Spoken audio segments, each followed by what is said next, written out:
Welcome to a snowy Ohio afternoon, and today we're gonna brew some coffee. Actually, not brew it. We're gonna roast some coffee beans.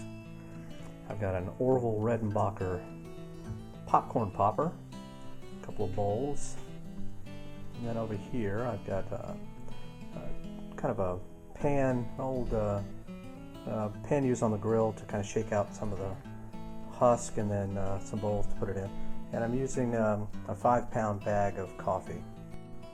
We're not going to do 5 pounds, but do just under a pound. And this is the coffee we're using that I like.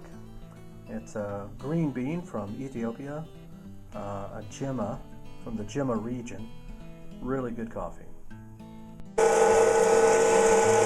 The first step is to put the coffee down in the coffee maker, then into the popcorn popper, and we'll be stirring it around, getting it up to heat, letting the husk come off. You can see some husk is starting to fly off. This is the husk on the bean. It will take about 3 to 4 minutes for the whole process to be complete.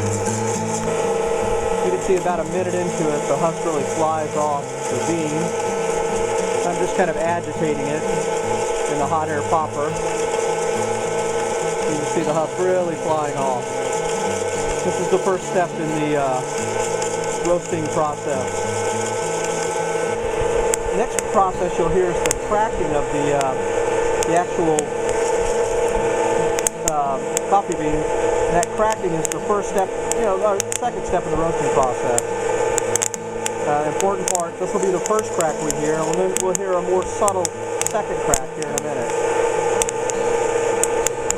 You can now hear the second part and the smoking going on with the second cracking. I'm going to have to get it off the heat real quick. While it's still hot, I next try to cool the beans down, get the remaining husk off of it, but this is to bring it down to temperature to get it real cool real quick. And this is a perforated frying pan that I have for my outdoor grill. Works real nice for this. I don't know how well you can see this, but there's the process there. Well, this is the finished result. I shook it down for, a little over, around a minute. Just getting the rest of the remaining small pieces of husk off and just to cool it down. You don't want it to cook anymore. And this is pretty well dark roasted at this point. Sometimes I'll mix and do a little bit lighter roast and mix them all together in my batch. I'll probably do that on my next batch. That's roasting coffee in the middle of Ohio in the winter.